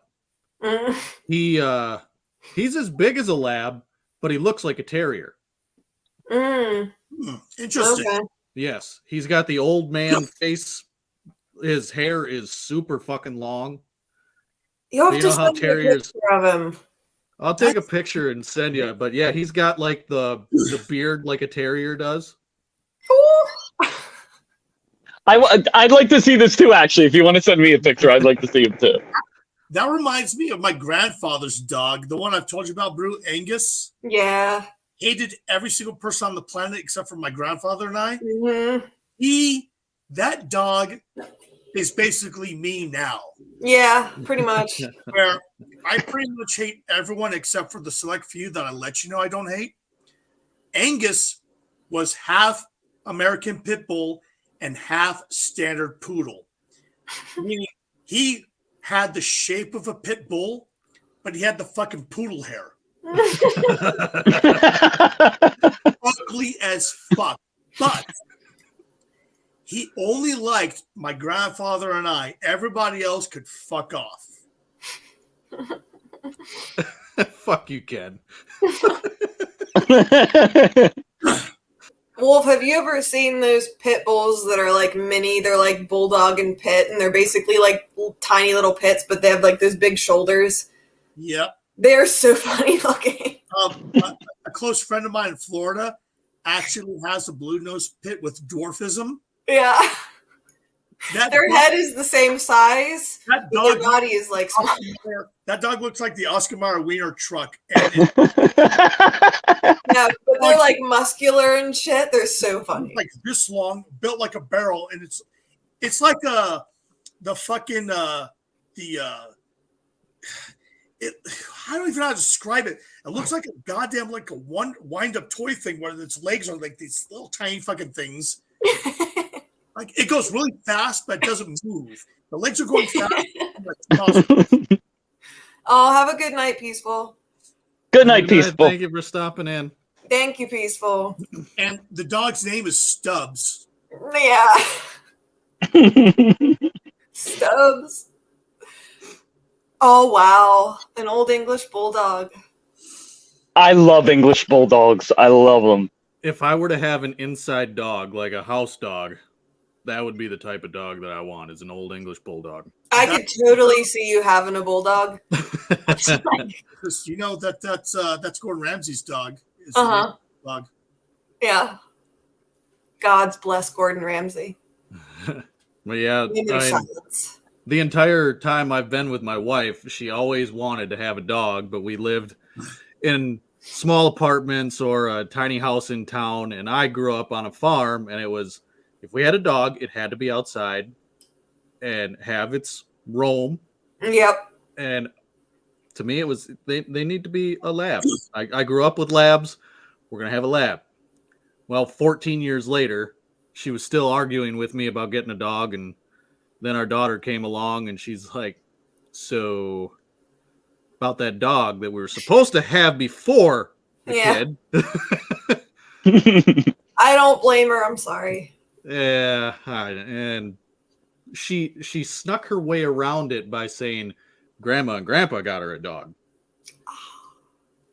And now we have Goose. Yeah, Goose. Yeah, his name's Goose. I love that his name's Goose.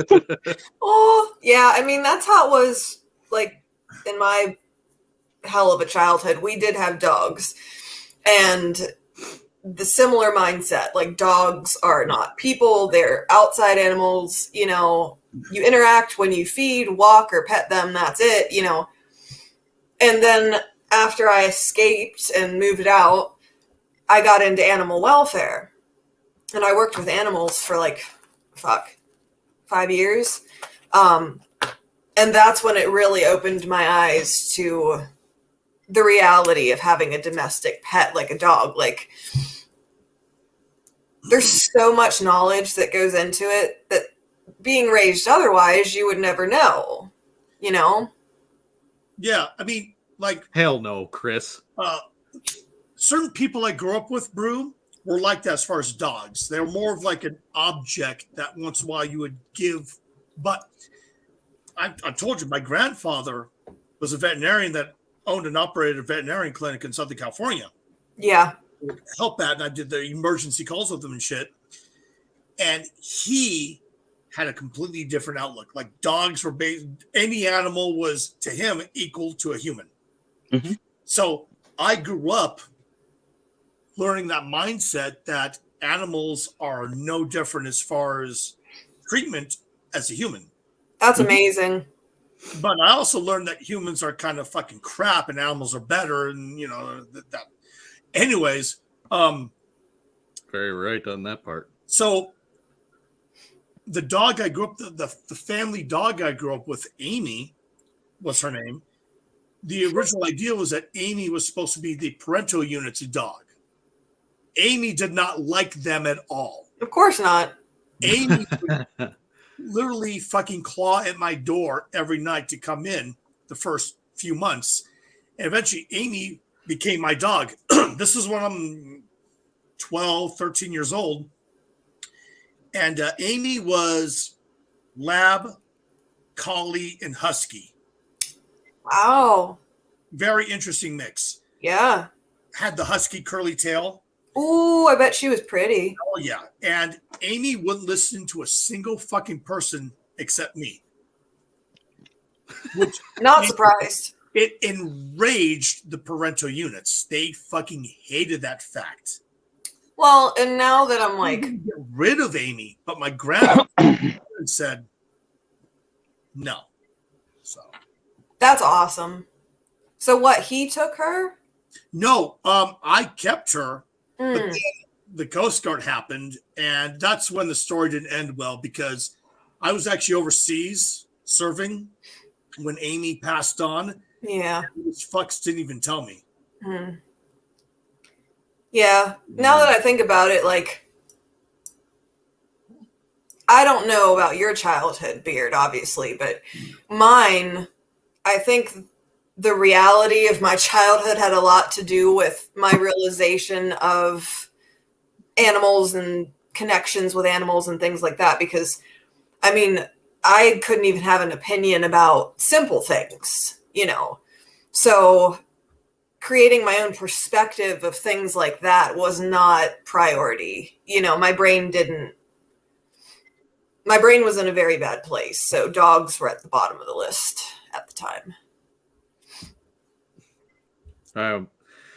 I can't complain about my upbringing. I mean, I had a great childhood, really. I mean, my father wasn't around all that much, but my father was more of the provider type Mm-hmm. rather than the hug you type. Yeah. But we're an old farm family, so dogs were part of the family too. Yeah. It wasn't like they were just there to, you know, guard the animals or anything. They were considered part of the family. I know we had dogs as long as I can remember, and we had Maggie, who was a chocolate lab mix of sorts, but she was probably 150 pounds. I mean, she was the size of a small black bear.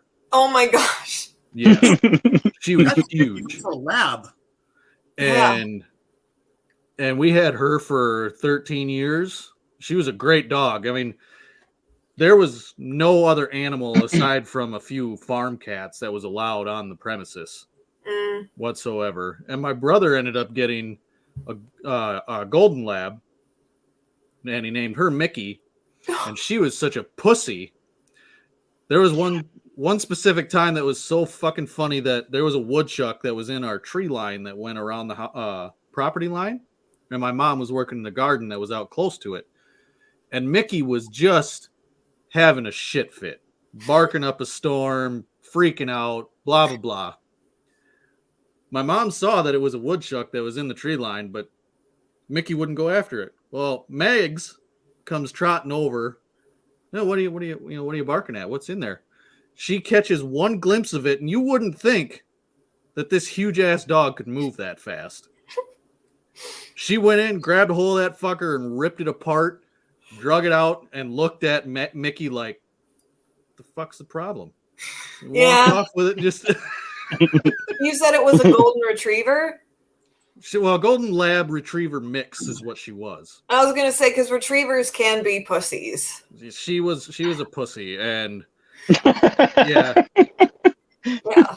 But she was a great dog. She was, when Mags passed on, because Mags had hip dysplasia to the point to where in her old age she couldn't even stand on her back legs anymore. Yeah. So my dad had her put down. I've seen that man. I had seen that man cry like twice my whole life, and that was one time. And then they had Mickey, and Mickey was actually being my brother's dog. He bred her. One time she had 12 fucking puppies. Damn. Holy shit. 3 of them died right away, but 9 of them lived, and he got rid of them. And seeing Maggie couldn't get pregnant for some reason. Mhm. I don't know if it was because of the mix that she was or what, but I did not know jealousy between animals until I saw that. Yeah. She got super jealous of Mickey having puppies to where they had to be separated because Maggie would get so mad. Aw. But, like how you say, Seawolf, that they didn't tell you when she had passed on. When Mickey was on her final leg, my parents and my brother and my sister went down to Florida for vacation, and my wife and I stayed home because she was 8.5 months pregnant. Woof. Well, like the day after they left, she passed. Aw. And because we said, we'd go check up on her and whatnot, make sure she had water and food and everything. And yeah, it was basically like she was just holding out until he was gone. Mm. Yeah, it's so the full story. So I was overseas. I was on my second tour, OEF overseas, when I actually found out from my grandfather that Sandy had passed, and they didn't fucking tell me. He actually took the initiative to call me. Strange turn of events. I don't talk about this much. A week later, he passed. Oh, wow. And even though as a kid, I only got to spend like 2 times out of the year with him, summer, and then usually during like the wintertime, he was the closest to a father figure that I ever had as a kid. Was my grandfather, who was technically my step grandfather, but I knew him since, he had been with that fucking Palpatine cunt since before I was born. So I remember this still to this day. Overseas in the shit, I go to my commanding officer and I tell him, listen, my childhood dog and my grandfather both passed this week. I'm going to request emergency leave. Now, in the Coast Guard, you're only entitled to emergency leave if an immediate family member passes, i.e., mother, father, sibling. Right. Nephews, cousins, and grandparents don't qualify under that. But my commanding officer, who this was my third unit that I served with him, literally knew the guy for fucking 7 years, said, you know what? Go back home. Take care of that shit. I'm giving you 10 days and then get back here. Wow. That was something that had a huge impact on me as far as like the Coast Guard was the family I never had. Right. Yeah. And that was a testament to that from what my commanding officer did. He was like, Yeah. fuck, we're breaking protocol. Go home. Well, that shows that he genuinely gave a fuck, Oh, he did. He had to go out of his way to find loopholes for that. He genuinely cared. Well, if he went totally against fucking commandant instructions, said fucking go home. Yeah. There were no loopholes. He basically was like, nah, fuck this shit. So he just took the heat and was like, he's going home. Yeah. Pretty much, yeah. That's fucking awesome. You don't have many people like that anymore. Yeah. No, he was very much fucking around, find out kind of fucking commanding officer. Yeah. How many years was he your senior? So I first met Captain Frost, and that was his actual last name. Yes, he sounds like a goddamn Marvel character. His actual name was Corky Frost. I'm not shitting. We first met when he took over command of the U.S. Coast Guard cutter Cowslip in 1999. Oh, okay. And I served under him on the Cowslip through that tour. And then him and I both transferred over to become plank owners of the U.S. Coast Guard cutter Fur, which took over that area of the Cowslip. Mm-hmm. And in an unusual period during that time, the MSST Bravo came into fruition. Right. DC made him the CEO of that prototype unit, and I became the primary team leader, boarding officer of that unit. So we kind of segued into that, basically both being subordinate and commanding officer of two units that overlapped over a large period of time. Yeah. Pre, during, and post 9/11. Wow. So we served, I served under his command over 3 different units consecutively over the period of about 7 years. That's which awesome. is unheard of. Yeah. But 2 of those units had an overlap of about 2 years. Uh-huh. So technically, I was assigned to 2 units at the same time with the same commanding officer. Mm-hmm. That's fucking wild. That's incredible. Because you're right. That doesn't typically happen, even from what I know. Like, it's either or. It's not both. mm-hmm. And then, sorry, you don't get your cake and eat it too. Yeah. You did. Fuck it. I got my cake and I gotta eat it too, motherfuckers. Fucking right. All right. So he'd actually become one of my best friends. Oh, sorry, I didn't mean to interrupt you. Nope. We're coming up on the 2-hour mark. Oh, yeah. Usually my streams last about 2 hours. I'll give the last 10 minutes for you guys to speak on anything that you want to let anybody know, having to do with your business or anything like that. If you have anything coming up here soon, like you said, you got your May Day sale coming, or your May sale coming up soon. We can kind of go through that, and then we can kind of wrap up the stream. And okay, well, I mean, again, I have the May Day sale coming up on my website. I'll be posting information about that on my Facebook, Instagram, and TikTok. I'm going to do like a 20% off coupon code on the website. And the way Etsy works, I'll basically have 20% off of each item, crafted items on my Etsy shop.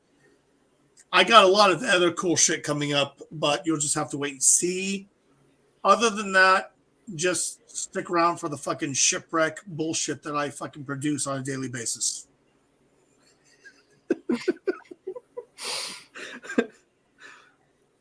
Brew? I'm going to go next, I suppose. First of all, Beard, thanks again for having us, man. This was so much fun, and that was so incredibly considerate of you to invite us onto your platform. So thank you so much. Hopefully we can do this again. I'm down. So, I'm absolutely down. I'd love to. Yeah. And I really appreciate you trying to help me help him. That does not go unnoticed. So thank you so much. And again, guys, if you want to check out my bio link on my Instagram or TikTok, just check out what I got in there. I would really appreciate it. And thank each and every one of you for being here. Real quick, and then I'll hand it over to Justin. It'd be cool if we did this again, but each of us told like a paranormal experience story that we've had. Oh, I got some fucking good ones. Yep. I'm down for that. Ghost ship of Willapa Bay. That's a good idea. You are just a plethora of like never-ending stories. It's just it's great, right? Justin. Go check out her Etsy shop. Link on her website or in her bio. Go check out. Fucking reversed camera. Go check out his shop. I'm just going to be in my fucking crypt drinking coffee and smoking cigarette. Cheers. Cheers. Yeah, everybody, W1tchsbrew. That is her handle on Instagram and on TikTok as well. The I is actually a 1. Yes. So you can just go find her on there. Check out her bio. You can see everything that has to do with him and the GoFundMe. You can see her web shop and what she does. Maybe pick something up from her. She does a lot of different things. I have actually been thinking about getting a couple of her spell jars because there have been days where it's like I could probably fucking use one of those. Dude, I can vouch for these. They're fantastic. I have 4 of them, and they're all awesome. And which every one what it's specifically made for, it excels at. So see. Thank you guys. Yeah, Beard, just message me. We'll work it out. She also does custom orders, everybody. This is Yes, she does. Just God, fucking mirror shit. This is an example of one of Witch's Brew's spell jars. That one was not easy. Yeah, let me see. I think oh. See, Wolf, to paint your staves on there, I actually used a toothpick. I'm not surprised. I can't believe how intricate you did that. It was not easy to do. Yeah, here's another example of one. They all come with a beautiful charm on them. They're all sealed perfectly. The ingredients and colors are beautiful. She's a remarkably talented lady. Go support her shop. You guys are too nice. And then for this guy down here, I mean, you want to talk about if you want something made custom?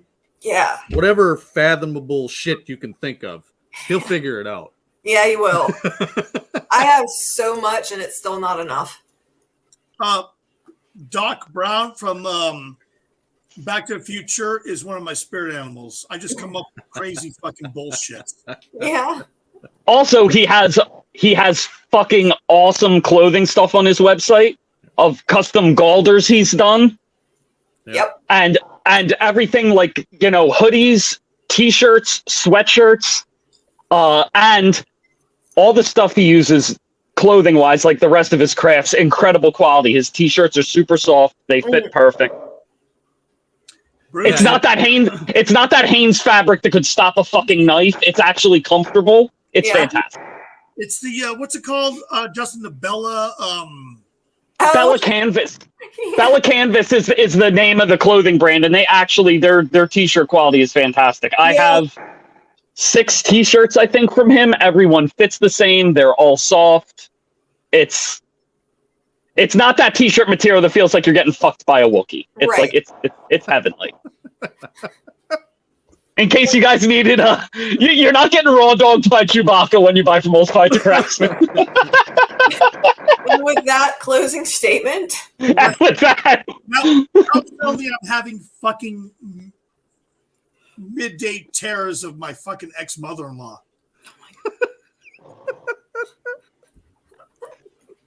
You're gonna kill the host. Stop. Oh. Yeah, don't get raw dogged by Chewbacca. It's 2023, people. Shave your business. All right, and with that, I appreciate everybody came to hang out tonight. I appreciate you stopping by, hanging out with us. So until the next episode of the Longhouse, I appreciate all of you. Thanks. Thank you so much. Thank you again, Beard. This was a blast.